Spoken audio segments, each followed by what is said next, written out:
Mesdames et messieurs, bonjour. Médecin spécialiste en Côte d'Ivoire, gros diplôme, situation illégale et misérable. C'est entre autres ce que l'on peut retenir de la déclaration des médecins spécialistes de Côte d'Ivoire réunis au sein de la Convention des syndicats libres et responsables dénommée CILIR. Ils étaient en conférence de presse le samedi 2 mars 2024 à Cocody. En présence des professionnels des médias, ils ont exposé le tableau sombre de leurs conditions de vie et de travail. Pas d'indice particulier, pas de profil de carrière et pourtant abusivement utilisé pour besoins matériels à en croire le docteur Gogi Nekwadio Afoué Hélène, porte-parole sortante du CILIR.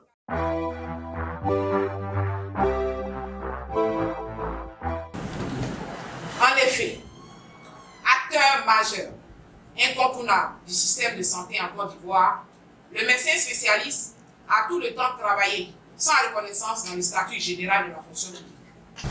Aujourd'hui encore, on continue d'affecter des étudiants en spécialité médicale pour soigner des populations ivoiriennes dans un contraste où de nombreux spécialistes sont formés à leurs propres frais sans leur proposer une véritable situation juridique, sociale et administrative. En septembre 2022, un décret présidentiel a créé la fonction de médecin spécialiste en Côte d'Ivoire.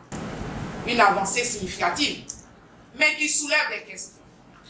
Quel statut pour ces professionnels? Quelle est la situation des médecins spécialistes exerçant avant ce décret? L'épineuse question était de savoir que comporte ce nouveau corps de métier qui venait d'être créé. Il faut ajouter qu'aujourd'hui, il faut 2 à 3 mois pour rencontrer un spécialiste en consultation.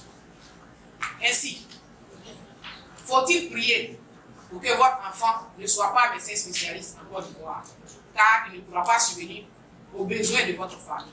Face à l'absence d'interlocuteurs capables de se pencher sur leurs revendications, les médecins spécialistes de Côte d'Ivoire menacent de remettre sur la table leur préavis de grève de l'Assemblée générale extraordinaire du 27 mai 2023. Ensemble, nous avons parcouru toute l'administration à la rencontre de notre hiérarchie, dans l'espoir de trouver une oreille attentive. Ils nous ont écoutés, mais ne nous ont jamais proposé de solution. Nous avions donc émis en toute légitimité un préavis de grève lors de notre première Assemblée générale extraordinaire qui s'est tenue le 27 mai 2023, dont voici les points saillants. Création d'un corps de métier pour les médecins spécialistes, incluant la reconnaissance des spécialistes déjà en poste et le paiement des arriérés. Sur ce premier point, nous avons eu une fin de non-recevoir. Deuxième revendication, établissement d'un profil spécifique et d'une grille salariale adaptée. Sur ce deuxième point, même s'il existe un décret qui reconnaîtrait le métier de médecin spécialiste, celui-ci place le médecin spécialiste à la même enseigne que le médecin généraliste, ce qui est incorrect. Depuis cette période, sous recommandation de certains partenaires sociaux, nous avions suspendu notre préavis de grève. Mais jusqu'à ce jour, aucun point de revendication n'a connu d'aboutissement. Nous sommes à la case départ. Et les populations constatent encore la multiplication des hôpitaux sans personnel soignant. Donc, face à ces situations démotivantes, décourageantes et décevantes, qui apparemment ne suscitent pas grand intérêt au niveau de nos décideurs, nous lançons un appel à tous nos collègues pour transformer ce préavis de grève en une action concrète lors de notre prochaine Assemblée générale. Un an après, la même problématique se pose. Qu'est-ce qu'il faut faire? La Côte d'Ivoire existe depuis 1960. Les spécialités médicales existent depuis cette période. Elles n'ont jamais été reconnues. C'est en 2019 qu'on a commencé un semblant de reconnaissance. On a recensé les médecins. Sur leur espace fonctionnel, il est mis médecins spécialistes. Mais dans leur bulletin de salaire, ils sont payés comme médecins généralistes. Quelqu'un a dit, il y a une question n'a pas de réponse, sûrement qu'elle a été mal posée. Aussi est mal fait. Donc on ira voir nos amis. On leur dit, bon, peut-être que cette stratégie-là Elle a montré ses limites. Et ensemble, on déterminera. Donc, restez rassurés, on est toujours sur le point.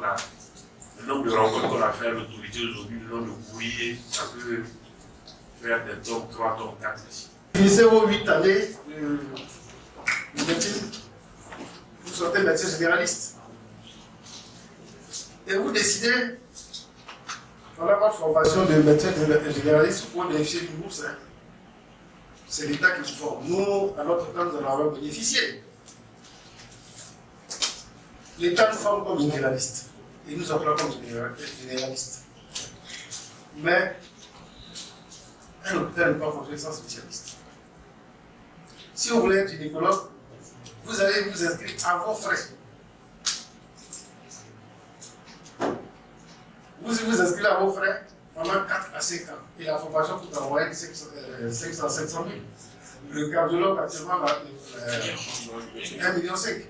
Votre cardiologue, et c'est aux frais du candidat, du médecin qui veut être spécialiste. Et vous payez ça pendant 4 à 5 ans. 4 années, si vous ne doublez pas, la 5e année, c'est une année de mémoire où vous sortez avec un diplôme de spécialiste. Et dès que vous sortez, l'État vous a fait comme cardiologue, l'État vous a fait comme gynécologue, l'État vous a fait comme ophtalmologue, comme chirurgien. Mais on ne met pas un copec sur votre salaire, vous êtes payé comme un généraliste. Voilà, il faut dire que la question de la santé publique est une question sensible. Vivement que les autorités se penchent sur le cas des médecins spécialistes ivoiriens afin d'éviter à la population une grève qui ne serait sans conséquences graves.